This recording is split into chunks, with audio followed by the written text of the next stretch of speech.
आपको पैसा कमाना है तो भागवत सुनो। हम आपको बताएंगे कि पैसे किस तरह से आप गृहस्थ में रहकर पैसे कमाएं। पैसे कमाना बहुत बड़ी बात नहीं, बस पैसे को सच्चाई और अच्छाई और ईमानदारी से कमाना बड़ी बात है। आजकल के बच्चे कथा सुन के 1000 नहीं, मेरी माँ, लाखों लोग भारत में ऐसे हैं जो मेरी बात मानकर लखपति और करोड़पति हुए हैं कथा के बल से। कैसे? बहुत सारे लोग ऐसे हैं जो नौकरी करना चाहते थे, लेकिन मैंने कथा में कहा कि नौकरी लेने वाले मत बनो, नौकरियां देने वाले बनो। तो बहुत सारे लोगों को ये बात समझ में आई और लोगों ने अपना छोटा बिजनेस स्टार्ट किया, काम स्टार्ट किया। वो लोग आके मुझे बताते हैं, गुरुजी आपकी बात सुन के मुझे 10,000 की नौकरी नहीं मिल रही थी एक टाइम पर, और आज मेरे घर में 20-20 हजार के 10 नौकर काम कर रहे हैं। हमने कहा था कि कथा में नौकरी लेने वाले नहीं, नौकरियां देने वाले बने। तो जो अनिरुद्धाचार्य को फॉलो करता है, जो अनिरुद्धाचार्य की बात मानता है, वो गरीब रह ही नहीं सकता। आपको बस हमारे हिसाब से चलना पड़ेगा और आपका 1 रुपए खर्च भी नहीं होगा, बस दिमाग खर्च होगा। आप यदि दिमाग वाले हैं तब तो आप मिलिए हमसे, और गोबर गणेश हैं तो फिर आप जैसे हैं बेहतर हैं। क्यों? क्योंकि आजकल हम कहते हैं कि भाई साहब आप नौकरी क्यों करना चाहे, सारे लोग नौकरी करना चाह रहे हैं। भैया मैं नौकरी क्यों करना है? मैं नौकरी करने के पक्ष में बिल्कुल नहीं हूं। मैं नौकरी लेने वालों की लिस्ट में बिल्कुल नहीं हूं। मैं नौकरियां देने वालों की लिस्ट में हूं कि नौकरियां देना, नौकरियां पैदा करनी है। हाँ या ना? हम नौकर क्यों बने किसी के? मालिक बनने की कोशिश करें। टैलेंट है, काबिलियत है। लोग कहते हैं महाराज जी बिजनेस करने के लिए, पैसा कमाने के लिए पैसा तो हो, 1 लाख 2 लाख 10 लाख 50 लाख का सपोर्ट तो हो ना। यदि आपके पास दिमाग है, केवल दिमाग यदि आपका पॉजिटिव है, तो पैसे के बिना भी आप बिजनेस कर सकते हैं। हाँ या ना? थोड़ा बहुत तो पैसा लगता है, ठीक बात है, उतना तो होता भी है लोगों के पास थोड़ा बहुत। 10-20 हजार 50 हजार किसके पास नहीं है? सबके पास है थोड़ा बहुत। तो काम करने वाला इतने से काम कर लेता। हाँ या ना? आज जब पहली सीढ़ी में आप पहुंचोगे तब दूसरी सीढ़ी में पहुंचने की संभावनाएं बढ़ जाएंगी, और जब दूसरी में पहुंचोगे तो तीसरी अपने आप दिखने लग जाएगी, तीसरी में पहुंचोगे चौथी अपने आप सामने है। एक बार पहली सीढ़ी में कदम रखो तो सही।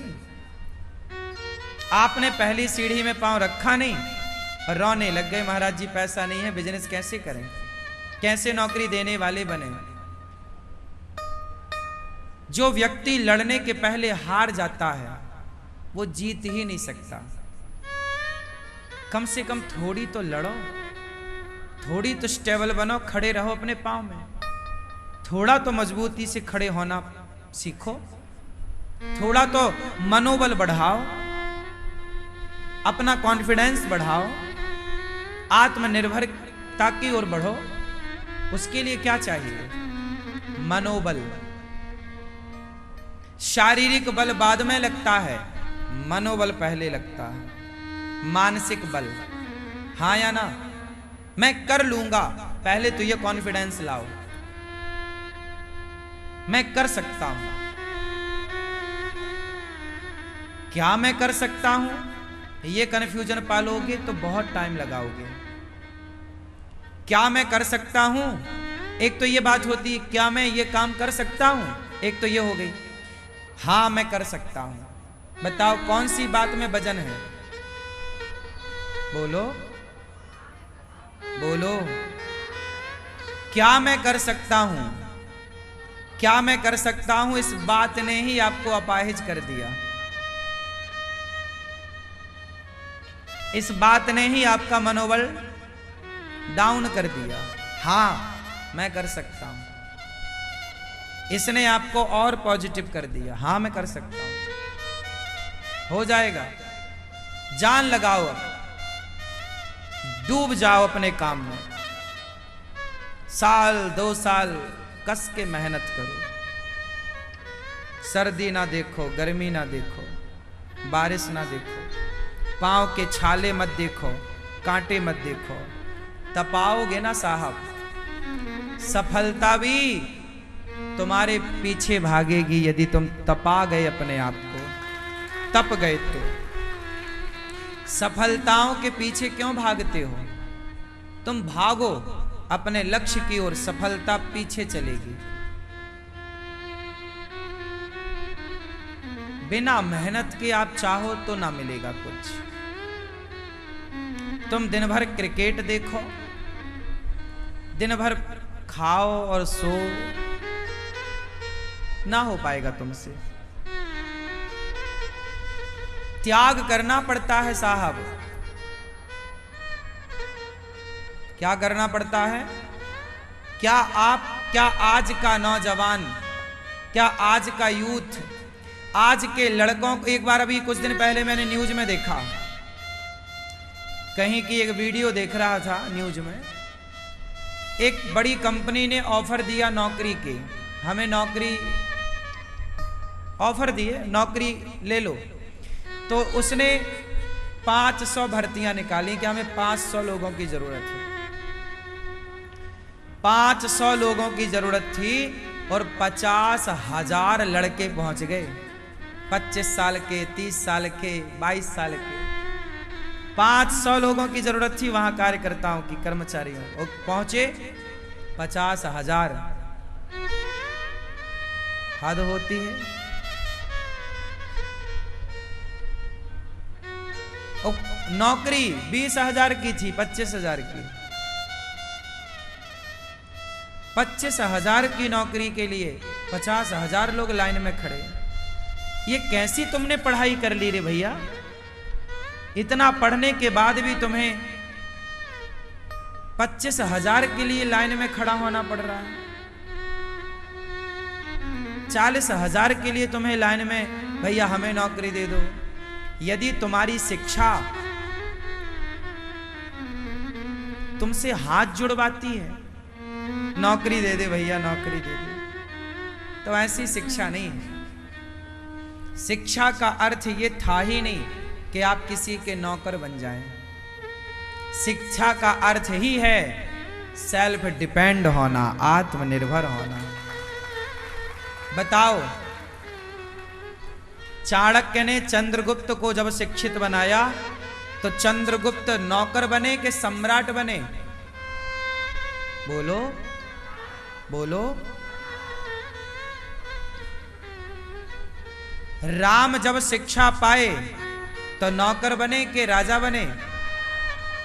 अरे ये क्या पढ़ रहे हो तुम लोग जो तुम्हें नौकर बना रही है? हमारे देश में वो शिक्षा थी एक टाइम पर जहां नौकर नहीं राजा बनाए जाते थे, शिक्षा के बल पर। हाँ या ना? पहले की शिक्षा सेल्फ डिपेंड बनाती थी, आज की शिक्षा नौकर बनाती है। हाँ या ना? इतना पढ़े हो आप, पर पढ़ के भी बने तो नौकर ही हो ना? हाँ या ना? अरे पढ़ाई का मतलब है कि तुम्हारे अंडर में 10-20 लोग काम करें, 25-50 लोग तुम्हारे बल से नौकरी पाएं, तब तो मानेंगे हम कि तुम पढ़े हो। वरना कागज की डिग्रियां लेके घूमते रहो, डिग्रियों का कोई मूल्य नहीं। मूल्य डिग्रियों का नहीं है साहब, मूल्य आपके गुणों का है, आपके टैलेंट का है, आपकी काबिलियत का है।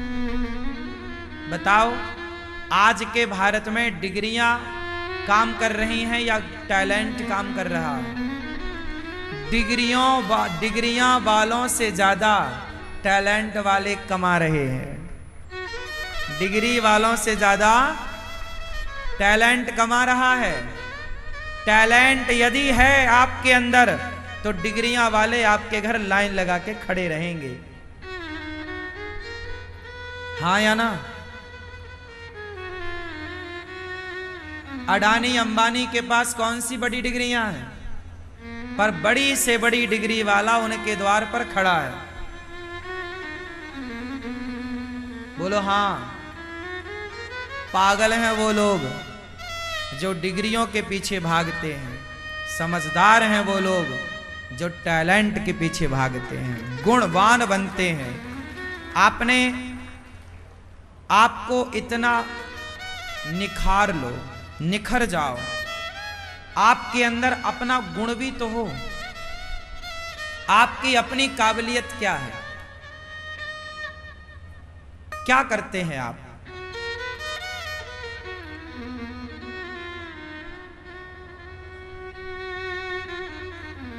इसलिए भारत में, पूरी दुनिया में मेरा अच्छा पता है क्या होता है? एक छोटा उदाहरण देता हूं, समझ में आए तो समझ लो, वरना समझ सको तो समझो दिलवर जानी, वरना फिर भी दिल तो है हिंदुस्तानी। मैं एक बहुत अच्छे तबला वादक और हारमोनियम जो अनेक रागों को जानते हैं, राग जानने वाला बहुत इंटेलिजेंट, उन बड़े इंटेलिजेंटों को नौकरी नहीं मिलती, और जिन्हें अच्छे से बजाना गाना नहीं आ रहा है, कुछ ऐसे भी हैं जो बहुत बेहतर नहीं करते, उन्हें डिग्रियों के बल पर नौकरी मिल गई। डिग्रियों के बल पर उन्हें नौकरी मिल गई, और जिनके पास योग्यता है, वास्तविक काबिलियत, पर डिग्री नहीं है। अच्छा, आप मानते हैं इस बात को? बहुत सारे लोग ऐसे हैं जो बहुत योग्य हैं पर डिग्रियां नहीं हैं, और बहुत सारे लोग ऐसे हैं जो बिल्कुल योग्य नहीं है पर डिग्रियां हैं। आप मानते हैं इस बात को? हाँ या ना? और ये हर फील्ड में, हर जगह आपको मिल जाएगा ये सिस्टम। एक नाम ले रहा हूं मैं, सुंदर पिचई, गूगल का सीईओ। उसे भारत में काम नहीं मिला, भारत में काम नहीं मिला, तब जाके उसने गूगल में काम किया। आज पूरी दुनिया में गूगल है तो सुंदर पिचई के कारण है, और वो सुंदर पिचई भारत का है। भारत में यदि भारत ने यदि उसके टैलेंट को समझ लिया होता, उसकी काबिलियत पर ध्यान दिया होता, तो वो व्यक्ति आज भारत के लिए काम कर रहा होता, और यदि वो भारत के लिए काम करता तो भारत की अर्थव्यवस्था आज जितनी है कई गुना अधिक होती। गूगल पूरी दुनिया में राज कर रहा है। एक देश की अर्थव्यवस्था जितनी है उतना पर खुद का गूगल की अपनी अर्थव्यवस्था है। हाँ या ना? कई देश खरीद सकता है गूगल, इतनी संपत्ति उसके पास है। केवल हम डिग्रियों पे चलते रहे, डिग्रियां नहीं है तो काम नहीं मिलेगा। अरे डिग्रियां अलग हैं, टैलेंट अलग है, गुण अलग है। इसलिए आप डिग्रियां पाते हो, अच्छी बात है, आपकी काबिलियत आपकी डिग्री से आपको आगे ले जा सकती है। जो लड़के फेल हो जाते हैं 10वीं 12वीं और नहीं हो पाता उनका एग्जाम क्लियर, 2 नंबर से रह गए, कई बच्चे फांसी लगा लेते हैं। आत्महत्या कर लेते हैं। क्यों? समझाओ अपने बच्चों को ये बात। आप लोग क्या समझाते हैं? बेटा अच्छे नंबर लाना, अच्छे नंबर लाना। अच्छे नंबर लाने वाला नौकर ही बनेगा, मालिक तो हमेशा कम नंबर लाने वाले ही बनते हैं। ये बात सही है कि गलत है? इसका मतलब ये नहीं है कि आप बच्चों को पढ़ाएं ना, इसका मतलब ये नहीं है कि बच्चे पढ़े ना, लेकिन माँ बाप का जो इतना जरूरत से ज्यादा दबाव होता है ना, वो गलत है। इतना दबाव डालते हैं आपके बच्चे आत्महत्या कर लेते हैं। बच्चे आत्महत्या ना करें, इसके लिए मैं ये बात कह रहा हूं कि यदि नंबर कम भी आए तो बुरी क्या बात है। एक रास्ता बंद है तो सैकड़ों रास्ते खुले हैं। आप अपने आप को किसी भी रास्ते से सफल बना सकते हैं। बात सही है कि गलत है? बोलो। जरूरी है क्या कि हम 95 नंबर ही लाएं? क्या 70% वाला 60% वाला इतिहास नहीं रचता? क्या 50%? अच्छा, बहुत सारे ऐसे लोग हिस्ट्री में पढ़ लो आप, फेल होने वालों ने इतिहास रचा। इसलिए डिग्रियों को इतना हवा ना बनाओ। पढ़ाई करना बहुत अच्छी बात है, पढ़ना चाहिए, लेकिन नंबर कम आने पर उदास नहीं होना चाहिए, परेशान नहीं होना चाहिए, आत्महत्या की ओर नहीं जाना चाहिए।